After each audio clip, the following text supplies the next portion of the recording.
December 1943. A thin veil of snow covered the Polish countryside, muting the sounds of the world and turning every shadow into a hiding place. Behind a low embankment, a 12-year-old boy crouched, his breath forming clouds in the frigid air. In his trembling hand, he held nothing more than a broken lens from his grandmother's reading glasses.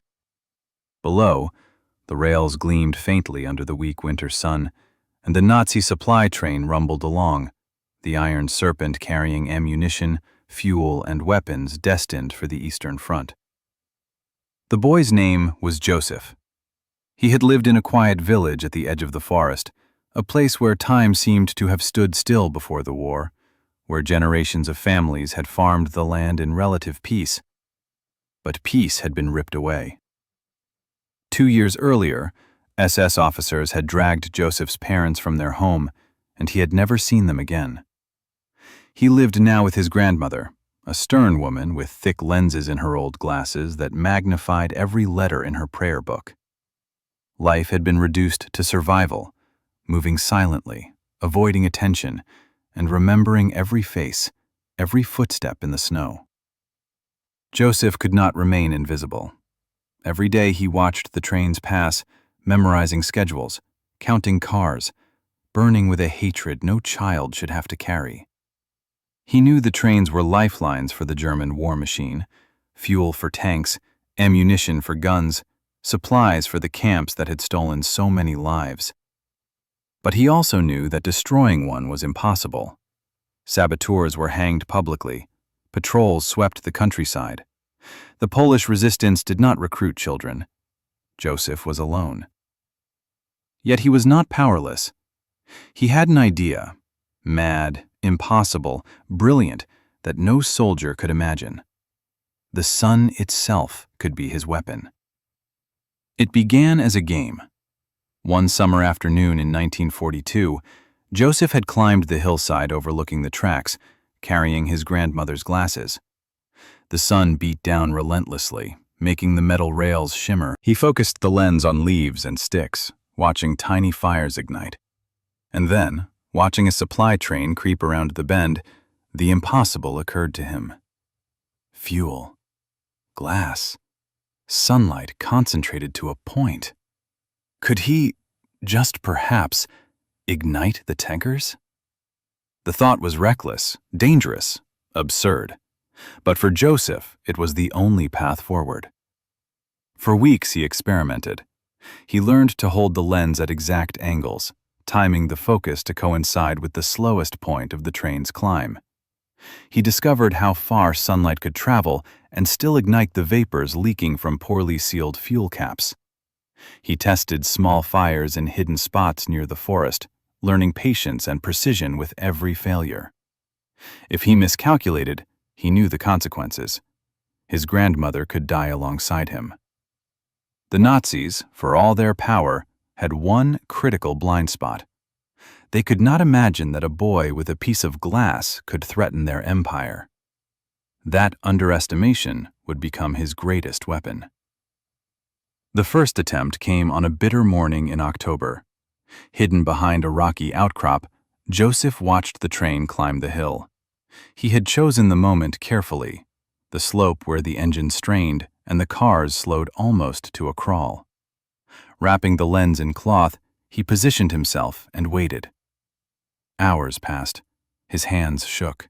His mind raced. Then he aimed, focusing the sun through the lens toward the seam of a fuel tanker. Seconds passed. Nothing.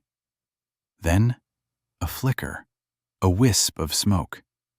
A small flame ignited the vapors. The explosion that followed was beyond anything Joseph had imagined. The tanker erupted, throwing cars sideways, fire and smoke billowing into the sky. The train screeched to a halt, chaos erupting as German soldiers scrambled. Joseph did not wait. He ran through the forest, branches tearing at his clothes, heart hammering. When he burst into his grandmother's cottage, she did not speak. She only placed her wrinkled hand on his shoulder, the only acknowledgement he would ever receive. He had struck the Third Reich. and he was only 12. The aftermath was swift. SS units swept the surrounding villages, interrogating families and searching barns. 3 men from a neighboring village were executed in the town square, left swinging in the autumn wind as a grotesque warning. Joseph watched from hiding, his stomach twisting with guilt, knowing his actions had cost lives. And yet, he understood something vital. The Nazis were afraid. One boy with a lens had forced the mightiest army in Europe to flinch, to divert resources, to rethink their security. In the months that followed, Joseph became a ghost, studying the patrols, the train schedules, the physics of sunlight and ignition. He never struck from the same location twice. He memorized every curve of the tracks, every vulnerable tanker car, every pattern of German oversight. His grandmother never questioned his absences, began leaving him extra food, and silently supported his war in the only way she could. By spring 1943, Joseph had successfully sabotaged 7 trains, some igniting massive explosions, others causing minor delays, but all feeding the growing myth of a ghostly saboteur the Germans could not catch.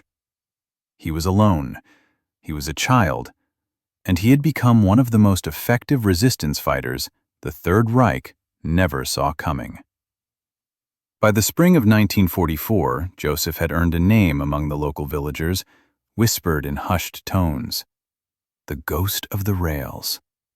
Soldiers patrolled the tracks more cautiously now, engineers inspected every tanker, and yet, inexplicably, chaos continued to strike without warning. The boy's genius lay not only in his audacity, but in his ability to vanish, becoming as invisible as the winter mist that rolled over the countryside. The next target was the Valley of Wolves, a narrow gorge carved by a river and flanked by steep cliffs. Strategically, it was vital. Trains carrying fuel and munitions for the Eastern Front passed through daily, and the terrain made it nearly impossible for saboteurs to approach undetected. The Germans had stationed sentries on the high cliffs, using binoculars to scan the tracks below. Joseph knew the challenge, yet he could not resist. The valley symbolized both danger and opportunity, the perfect test of his skills. For weeks, he studied the valley. He learned the rhythms of the sentries, their shifting posts, their patterns of patrol, the moments they lowered their gaze or disappeared into the small guard huts. He mapped every ledge, every shadow, every overhanging branch that could shield him. He understood, more clearly than any adult, that timing and patience were his greatest allies. The sun, predictable yet unassuming, would be his weapon once again. One early morning, he climbed to a hidden ledge overlooking the tracks. The air was crisp, and the mist clung to the cliffs like ghostly fingers. He positioned his lens, a piece of glass no bigger than a coin, adjusting it with trembling hands. A train appeared, its headlamp piercing the fog, the clatter of wheels echoing through the gorge. Heart pounding, Joseph focused the sun's rays on the seam of the nearest tanker. A wisp of smoke curled upward. The scent of kerosene filled the air. Seconds later, a flame ignited. The explosion shattered the valley's silence. Rocks tumbled from the cliffs, echoing like thunder. The train derailed violently, cars toppling into the river, flames licking the mist. Soldiers screamed, officers shouted orders, and chaos reigned. From his ledge, Joseph watched silently, heart hammering with exhilaration and fear. He had done it again. Yet this time, the scale was larger, the consequences heavier. He knew the Germans would intensify their search, that villagers would be questioned, and that any slip could mean death. But Joseph was not deterred. If anything, the success emboldened him. He refined his methods. Small mirrors to angle sunlight from unexpected directions, timed distractions using natural elements like crows or falling rocks, and even crude smoke signals to lure guards away. Each attack became more daring, and each explosion spread fear among the occupying forces. Word of the ghost of the rails reached local resistance cells, who began leaving supplies along hidden paths, never meeting Joseph directly, but silently aiding his war. Amid the triumph, however, Joseph faced a growing moral weight. He witnessed German soldiers, many no older than himself, fall victim to his attacks.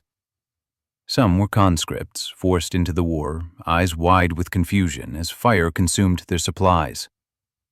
Joseph struggled to reconcile his hatred for the Nazis with the reality of innocent lives caught in the crossfire. He became more careful, more precise, seeking to target only the trains, the engines, the tanks that fueled oppression, minimizing collateral damage where possible. The Valley incident marked a turning point. The Germans deployed additional patrols, installed tripwires, and even attempted primitive searchlights to scan the cliffs. Yet every measure, every precaution, was met by Joseph's ingenuity.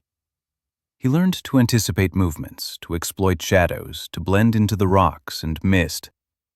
The boy who had once simply held the lens now orchestrated complex sabotage with military precision, all while carrying the weight of fear, secrecy, and the knowledge that discovery would be fatal. By summer, the Valley of Wolves had become infamous. Trains slowed to a crawl, convoys were rerouted, and German officers convened in frustration, unable to understand how one child, or one saboteur, could elude even the most experienced troops. Villagers whispered of a supernatural presence, a boy with fire in his hands and shadow in his eyes. Joseph, alone in his tiny corner of the world, understood the truth. He was neither supernatural nor heroic, only human, using intellect and courage to strike against an empire built on fear. Yet danger loomed. Each victory brought heavier risks. The Germans were relentless, increasingly suspicious, and growing more brutal in their reprisals. Joseph's grandmother warned him silently, her eyes filled with unspoken terror.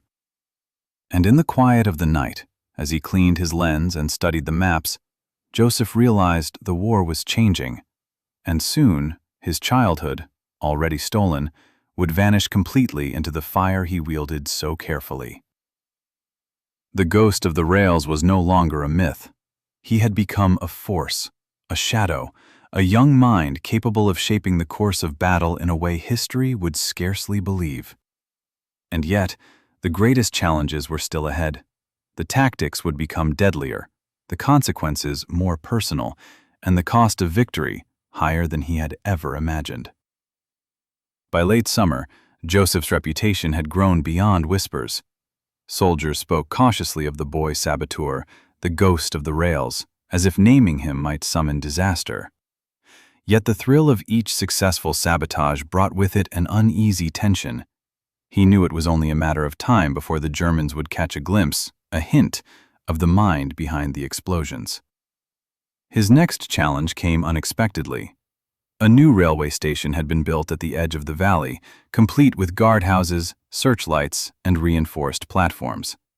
The Germans, frustrated by repeated derailments and fuel losses, were determined to catch the saboteur in the act. They doubled patrols and ordered troops to track any unusual movements. Joseph studied the station from afar, using a pair of binoculars scavenged from a wrecked convoy. Every detail mattered. The guard rotations, the sound of boots on wooden planks, the shadows cast by the flickering lanterns at night.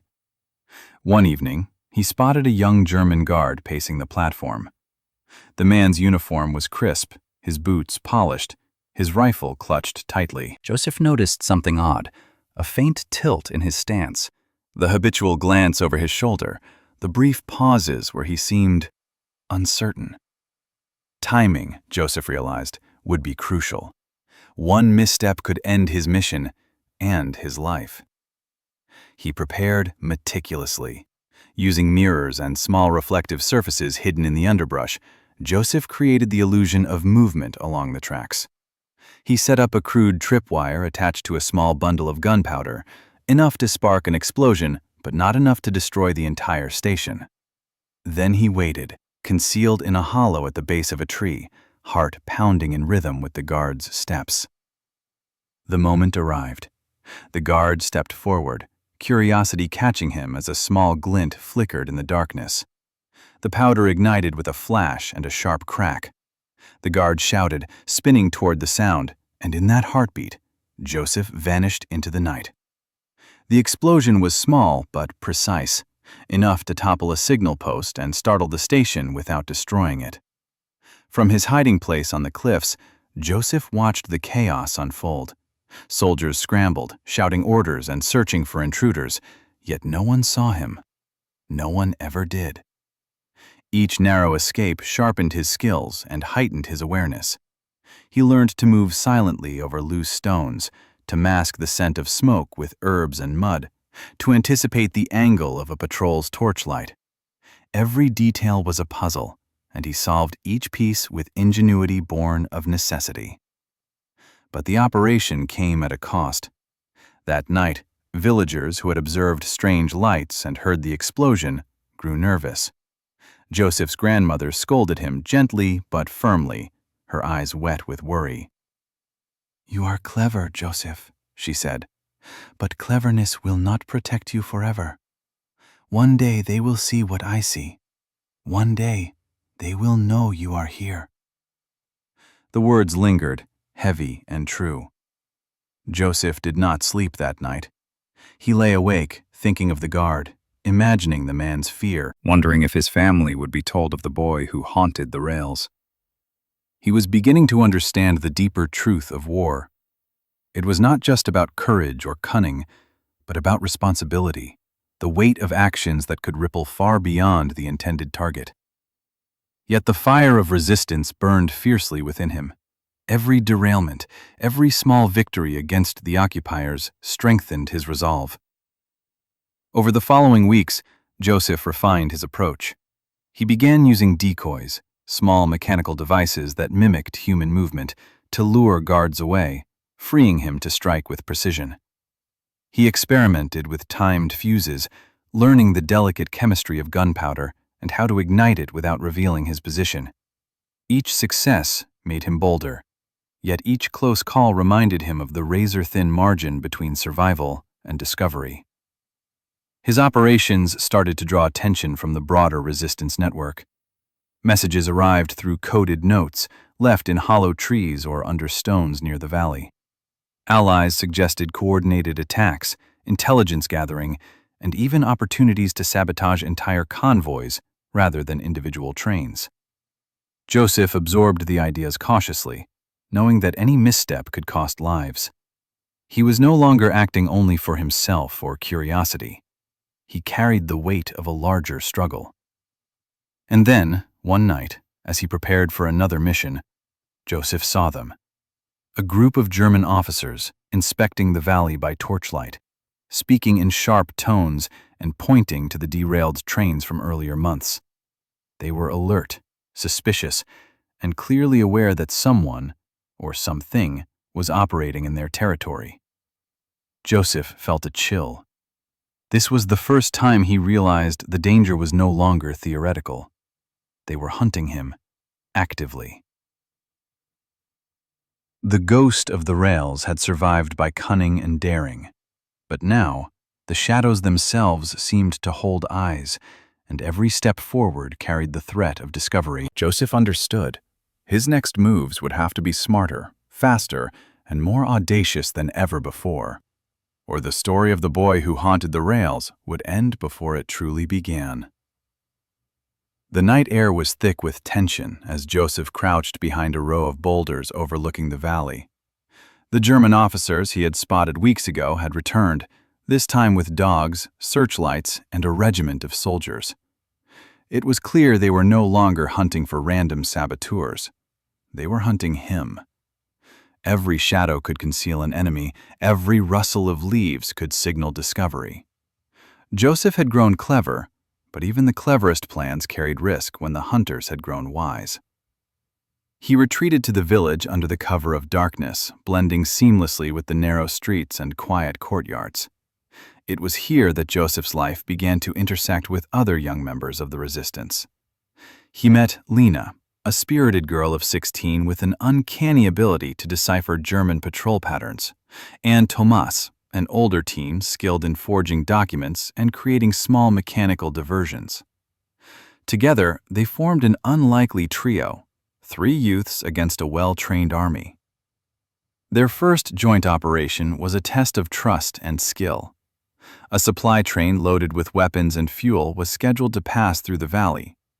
Alone, Joseph could have tried another small derailment, but with Lena and Tomas, they could attempt something far more ambitious: a coordinated sabotage that could cripple the train for weeks. Lena monitored the patrols, marking every guard rotation and flashlight sweep. Tomas crafted timed devices to disable the wheels without triggering a massive explosion. Joseph, as always, was the scout and executor, ensuring the plan unfolded with precision. The night of the operation, tension gripped each of them. Joseph's heart pounded as he signaled Lena from a ridge, her nod barely visible in the darkness. Tomas had laid the devices along the tracks, and the 3 of them waited, silent and unseen. When the train approached, Joseph's hand shook slightly, not from fear but from anticipation. A faint click, a spark, and then the train shuddered to a halt, its wheels immobilized without a single casualty. The soldiers scrambled, baffled, while the trio melted back into the shadows, triumphant. It was the first time Joseph realized the power of collaboration. Alone, he had relied on stealth and instinct. Together, they could combine intellect, timing, and creativity to achieve feats that seemed impossible. Yet with collaboration came new responsibilities. Every action could endanger not just himself, but Lena and Tomas as well. Joseph felt the weight of leadership pressing on his shoulders, forcing him to think beyond immediate gains and consider strategy, escape routes, and contingency plans. Word of their exploits spread quickly through the resistance network. Local villagers, once cautious, began offering intelligence and supplies.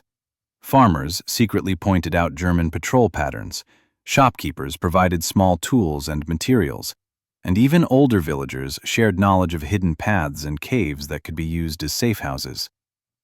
Joseph realized that his battlefield extended beyond the rails. It included the entire valley, its people, and their collective courage. But the Germans were adapting as fast as the resistance. Patrols increased, checkpoints were reinforced, and officers demanded explanations for every delay or mishap. One evening, Joseph noticed a small German drone-like device, an early mechanical scout, hovering near a derailed locomotive. It was rudimentary but effective, a sign that the enemy was innovating as well. He understood then that ingenuity alone would not suffice. They would need deception, misdirection, and occasionally, luck. The trio began developing new tactics. Joseph would create diversions by setting small fires or rolling barrels down hills to mimic movement. Lena intercepted messages and decoded German orders, feeding intelligence back to Joseph.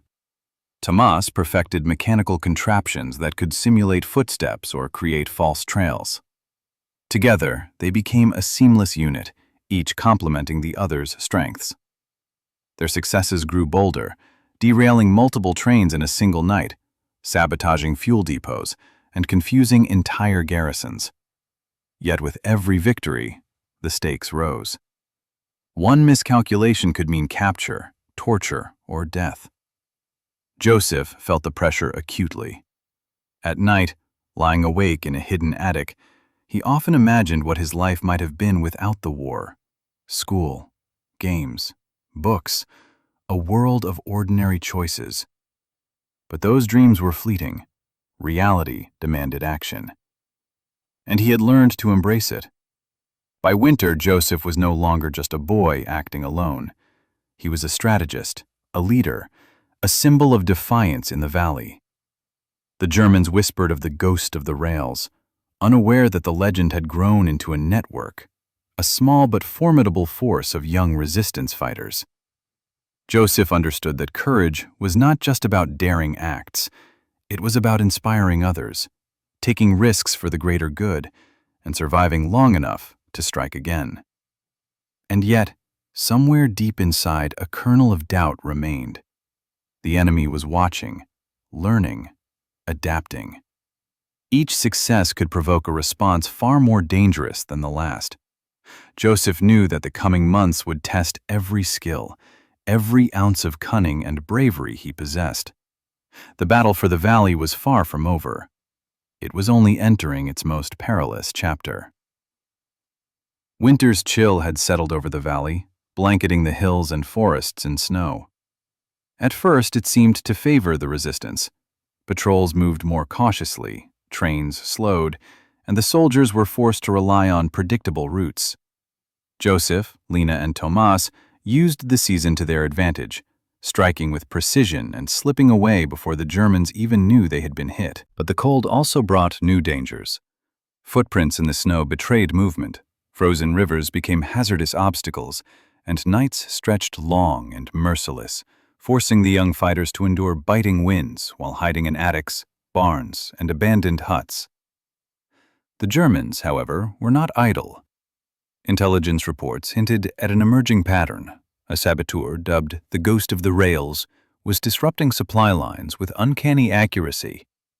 Patrols became relentless, checkpoints multiplied, and German engineers began riding the rails in armored wagons, inspecting every wheel and rail tie. Joseph realized that their victories had drawn attention, and the risk of capture had grown exponentially.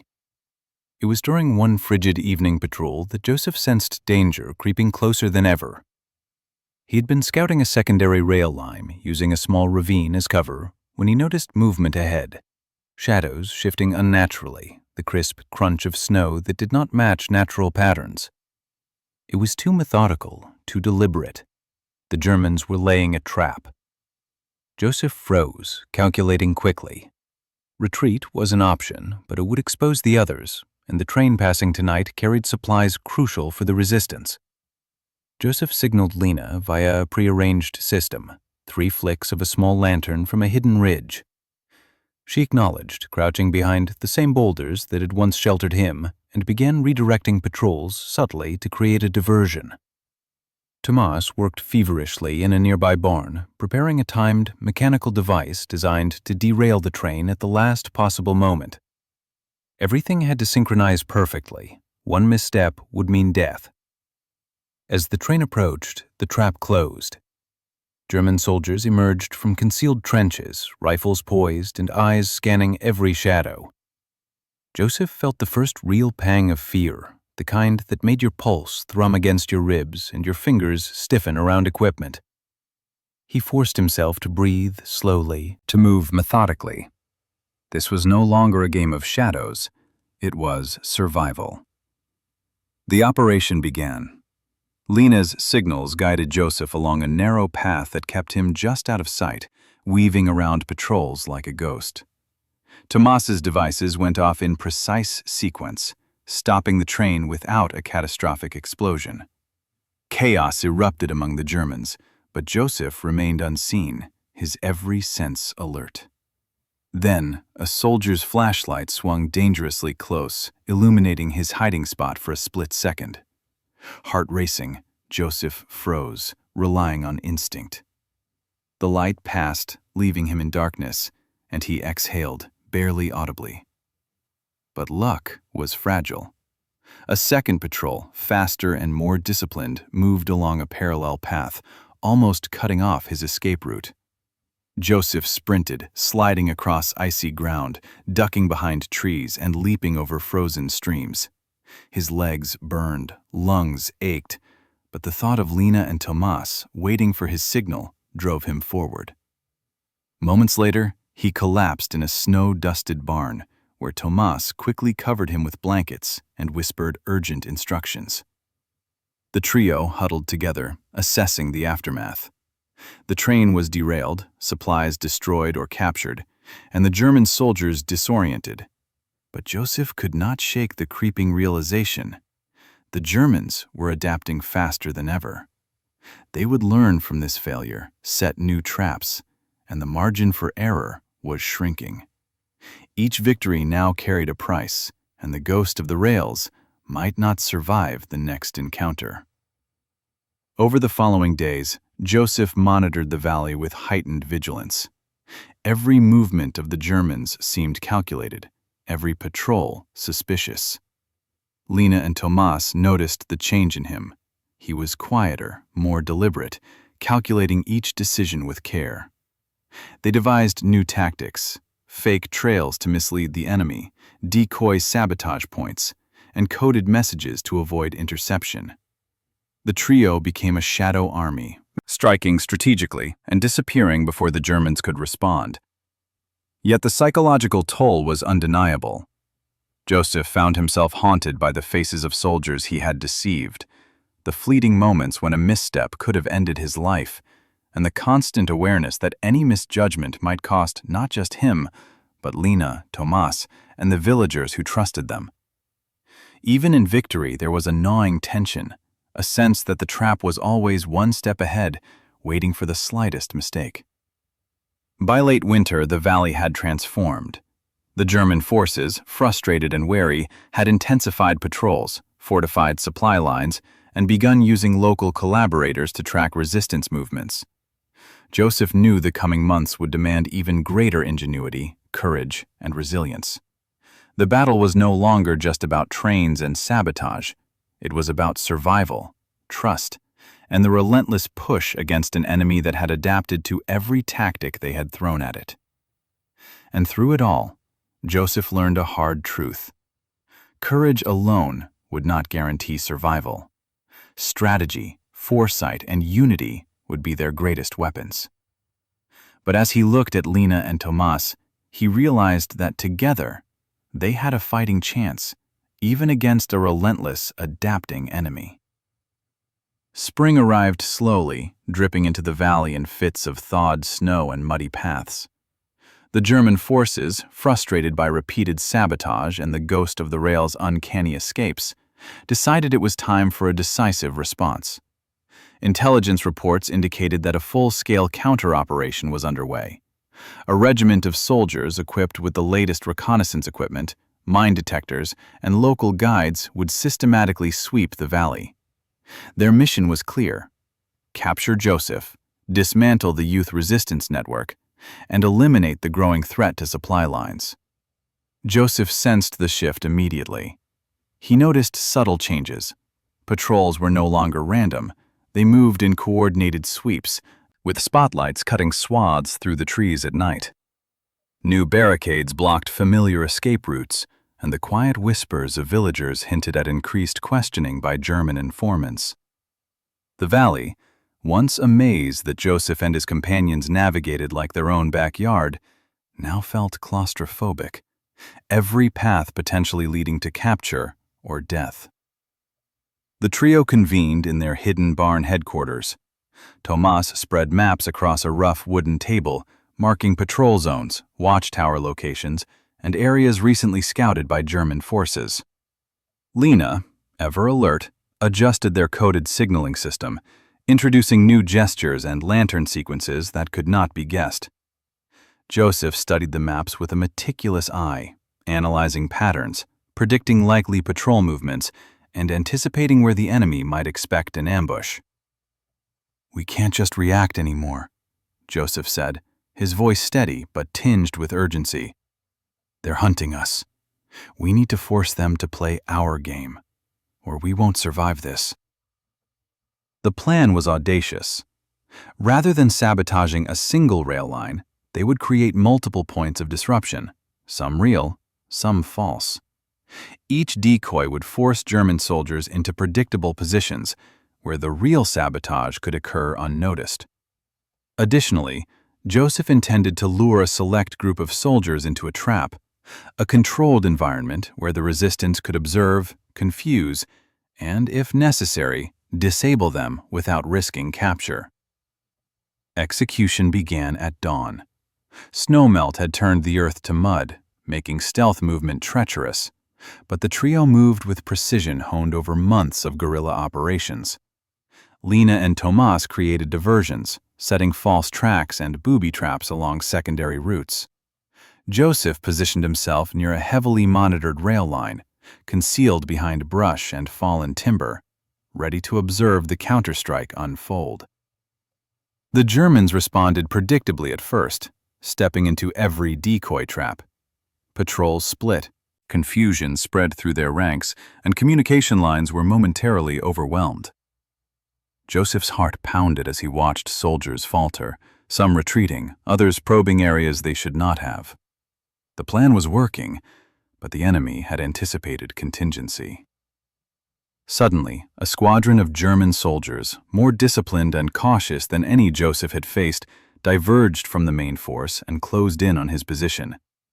He ducked behind a mound, clutching a makeshift signal device to coordinate Tomas and Lena's diversions.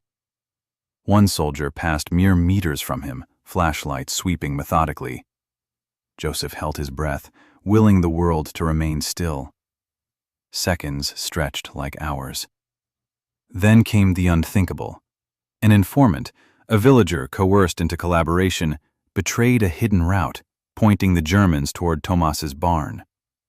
Lena screamed a warning just in time, and Tomas barely managed to destroy the barn's interior supplies before they fell into enemy hands.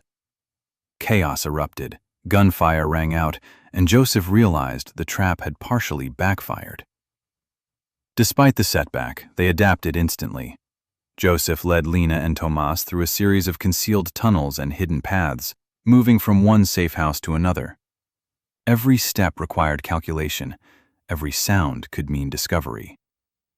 Hours passed in tense silence, hearts pounding, minds calculating escape routes in real time.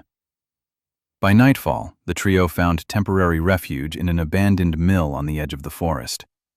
Bloodied, exhausted, and bruised from months of continuous operations, they assessed the day's events. The counterstrike had failed in its primary objective. The Germans had not captured Joseph. But the operation had inflicted losses and revealed vulnerabilities. "This is what they'll do next," Joseph said quietly, tracing finger lines over the map. "They'll strengthen their patrols, set more informants, and try to predict every move we make. We've survived this, but only because we adapted faster. Next time, the margin for error will be smaller." Lena nodded, her expression grim but resolute. Tomas clenched his fists, muttering quietly about improvements to the sabotage devices. The trio understood that the war in the valley was escalating. It was no longer a series of isolated strikes, but a battle of wits, endurance, and willpower. Every decision could determine life or death. Every victory exacted a toll, and the enemy would not rest. In the shadows of the abandoned mill, Joseph reflected on the path that had brought them here, from cautious scouts to the hunted leaders of a shadow army. They had become symbols of resistance, and that notoriety was a double-edged sword. Courage, ingenuity, and unity had carried them this far, but now, the valley itself had become a battlefield where every stone, tree, and river bend held the potential for either survival or doom. And in that realization, Joseph found clarity. Victory would demand more than bravery. It required anticipation, deception, and the unbreakable bond of trust between him, Lena, and Tomas. The coming weeks would test them like never before, as the enemy sharpened its focus, patience, and resolve. The next encounter would decide not just the fate of the valley, but the survival of the ghost of the rails. Winter's last grip had loosened, leaving the valley wet and treacherous, but the German forces had not relented. Every day brought heavier patrols, more informants, and tighter control over the roads, railways, and villages. Joseph, Lena, and Tomas knew that the next weeks would determine the ultimate fate of their resistance network. The valley, once a place of careful maneuvers and hidden victories, was now a cage where each step carried mortal risk. Joseph gathered the remaining members of their network in the safety of an old abandoned chapel deep in the forest. Candlelight flickered over tired, dirt-streaked faces. Joseph's voice was calm, but carried authority. "They are preparing for a final sweep. We can no longer just react. We must force their hand. One decisive operation will give us leverage or break us completely. It's our last chance to strike and disappear before they tighten the net beyond escape." The plan was audacious and perilous. Using intelligence gathered over months, they would sabotage multiple rail lines simultaneously. But the key lay in a single, highly fortified train depot. This depot contained weapons, supplies, and records critical to German operations in the region. If destroyed, it would cripple the enemy's logistical network, buy time for civilians, and secure the valley's temporary freedom. But the depot was heavily guarded, machine gun nests, sentries every few meters, and watchtowers with clear lines of sight. Night fell. Joseph, Lena, and Tomas moved like shadows, their movements precise, silent, rehearsed. Every diversion created in the forest drew attention from German patrols away from their target. Lena's quick hands disabled alarm wires, Tomas planted timed charges with meticulous care, and Joseph coordinated from a concealed ridge overlooking the depot. Hours stretched into tense anticipation. The air smelled of damp earth and the faint tang of metal from the depot itself. At the stroke of midnight, the operation began. Explosions erupted along peripheral rail lines, throwing the enemy into confusion. Gunfire splintered the silence, but Joseph's position allowed him to observe the chaos without immediate danger. The depot itself, a fortress of stone and iron, seemed impenetrable, but every German had rushed to investigate false alarms, leaving gaps Joseph had predicted. With a deep breath, Joseph signaled Lena. She slipped into the shadows, dodging searchlights, and began placing charges on critical structural points. Tomas followed, timing his work with precision, ensuring the entire depot would collapse simultaneously. Sweat ran down their faces. One misstep could mean capture or death. The countdown ticked silently in their minds, heartbeats in sync with the faint, distant alarms. Then it happened. The detonations. Fire and smoke roared skyward as the depot's walls crumbled, sending shockwaves through the valley. German soldiers scrambled, blinded by confusion, their radios chattering in frantic commands. In the chaos, Joseph, Lena, and Tomas vanished into the forest, guided by hidden paths only they knew. Every step was a test of nerves. Branches snapped, mud clung to boots, and the scent of smoke mixed with the earthy damp of the forest floor. By dawn, the trio and their small band of resistance fighters regrouped at a hidden plateau overlooking the valley. Below, the depot lay in ruins. Patrols rushed to contain the destruction, but the damage was irreparable. The Germans had lost supplies, critical records, and the confidence of occupying forces in the valley. For the first time in months, a sense of relief swept over the fighters. Victory had been carved from strategy, bravery, and careful planning. Yet Joseph knew the war was not over. The Germans would return, stronger, more cautious. But the valley had tasted defiance, and the ghost of the rails had cemented a legend that would ripple through the region. Civilians emerged cautiously from hiding, eyes wary but glimmering with hope. Word of the audacious operation spread quickly, inspiring acts of resistance in nearby villages and igniting the belief that even a small group could challenge the might of an occupying force. Sitting at the plateau's edge, Joseph reflected on the journey that had brought them here. They had started as ordinary youths, untrained and underestimated, and had become a force that manipulated terrain, timing, and the human spirit to extraordinary effect. Lena and Tomas, beside him, shared a look of exhaustion mingled with triumph. They had faced near captures, ambushes, betrayals, and the relentless pressure of a ruthless enemy, and survived. The valley, though scarred and smoldering, remained in the hands of those who knew it best. Joseph understood that the battle for freedom was ongoing, but today, the valley had been claimed by courage, ingenuity, and determination. The ghost of the rails, once a whisper, had become a roar. As the first light of morning broke across the peaks, Joseph allowed himself a rare smile. They had fought, survived, and struck a blow that would resonate far beyond the valley.